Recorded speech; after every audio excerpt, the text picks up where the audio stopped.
काल रोजी माझ्यावरती जो गुन्हा दाखल करण्यात आलेला आहे एका कॉन्ट्रॅक्टरच्या माध्यमातून, हा गुन्हा खोटा आहे।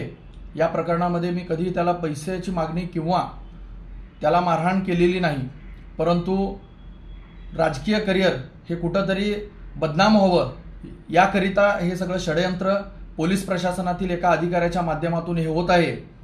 यापूर्वी मी निवडणूक अधिकारी यांना पत्र देऊन कळवलेलं आहे की डीसीपी कबाडे हे माझ्यावरती वारंवार खोटे गुन्हे दाखल करून नाहक बदनामी करत आहेत।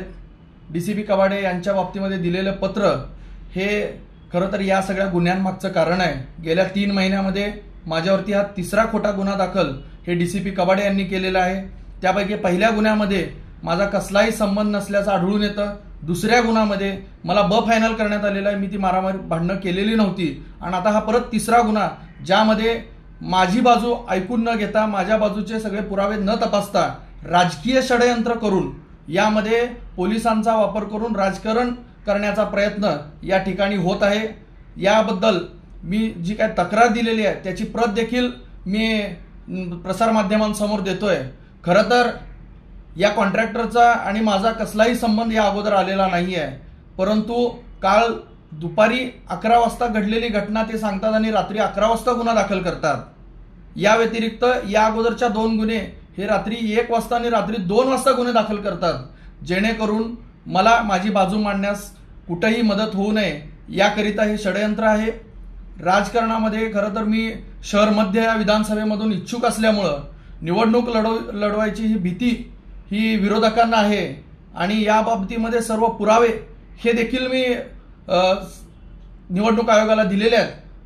डीसीपी विजय कबाडे हे जाणून बुजून तेथील लकडे पीआय आणि एपीआय ढवळे यांना हाताशी धरून हा माझ्यावरती 1 महिन्यातला दुसरा गुन्हा दाखल करण्यात आलेला आहे आणि त्याबद्दल मी नक्की महाराष्ट्र राज्याचे मुख्यमंत्री सन्माननीय एकनाथजी शिंदे साहेब यांच्याकडे तक्रार केलेली आहे। संबंधित अधिकाऱ्याचे निलंबन होऊन या बाबतीमधले तपास करण्यात यावं। खरं तर मला मानसिक त्रास देण्याचा हा उद्दिष्ट आहे। राजकारणामध्ये कुठेतरी एक सामान्य मुलगा हे आमदार होतो की काय, निवडणूक लढवतो की काय, या भीतीपोटी प्रशासनाला हाताशी धरून माजी गृहमंत्री सुशीलकुमार शिंदे व त्यांची कन्या खासदार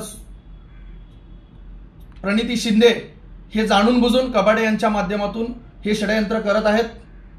माझ्या सोलापुरातील जनतेला माझी विनंती आहे की माझ्यावरती ज्या पद्धतीने अन्याय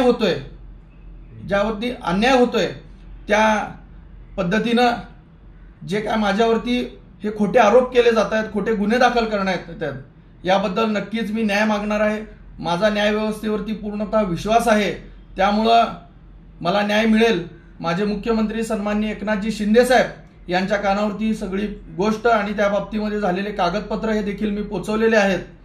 माझी पोलीस प्रशासनाला विनंती आहे की अशा पद्धतीनं खोटे गुन्हे दाखल करून एखाद्याचं राजकीय करिअर संपवण्याचा प्रयत्न हे आपल्या अधिकाऱ्यांमार्फत होत असेल तर त्यांच्यावर कारवाई करण्यात यावी ही नम्र विनंती।